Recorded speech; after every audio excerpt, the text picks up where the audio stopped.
Kamakailan lamang, nag-inspeksyon ako sa naging epekto ng habagat ng bagyong Krising, Dante at Emong. Kitang-kita ko na maraming proyekto para sa flood control ay palpak at gumuho. Huwag na po tayo magkunwari.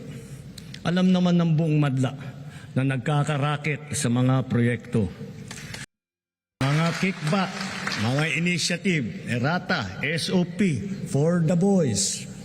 Kaya sa mga nakikipagsabwatan upang kunin ang pondo ng bayan at nakawin ang kinabukasan ng ating mga mamamayan, mahiya naman kayo sa inyong kapwa Pilipino. Mahiya naman kayo sa mga kabahayan nating naanod o nalubog sa mga pagbaha. Mahiya naman kayo lalo sa mga anak natin na magmamana sa mga utang na ginawa ninyo nang binulsan nyo lang ang pera. Para hindi na maulit, so that this will not happen again. First, the DPWH will immediately submit to me a list of all flood control projects from every region that were started or completed in the last 3 years. Second, the Regional Project Monitoring Committee shall examine that list of projects and give a report on those that have been failures, those that were not finished, and those that are alleged to be ghost projects. And third, we will publish this list. Isa sa publiko natin ang listahang ito.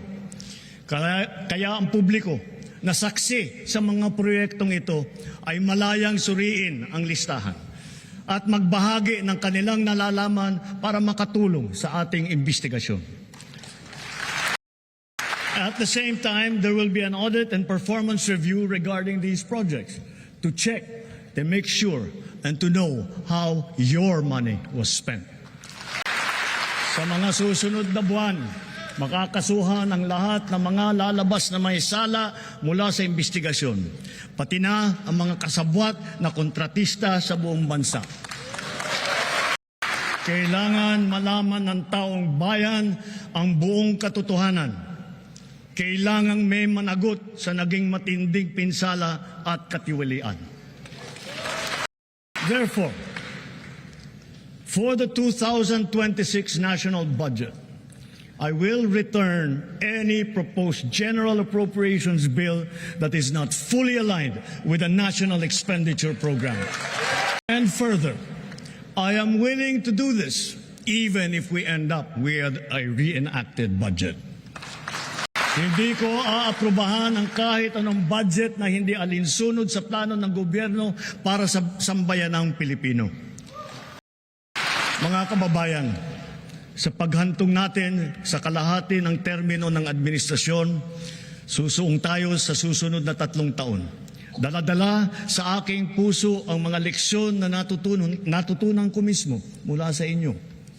Ito ang nagbibigay sa akin ng bago at pinag-iba yung gana sa trabaho, sigla sa serbisyo at dedikasyon sa Pilipino. Huwag nating hayaang malihis ang ating pagtuon at pagtahak sa landas ng kaunlaran dahil nasa abot tanaw na natin ito. Ito ang ating dapat na pagtulungan.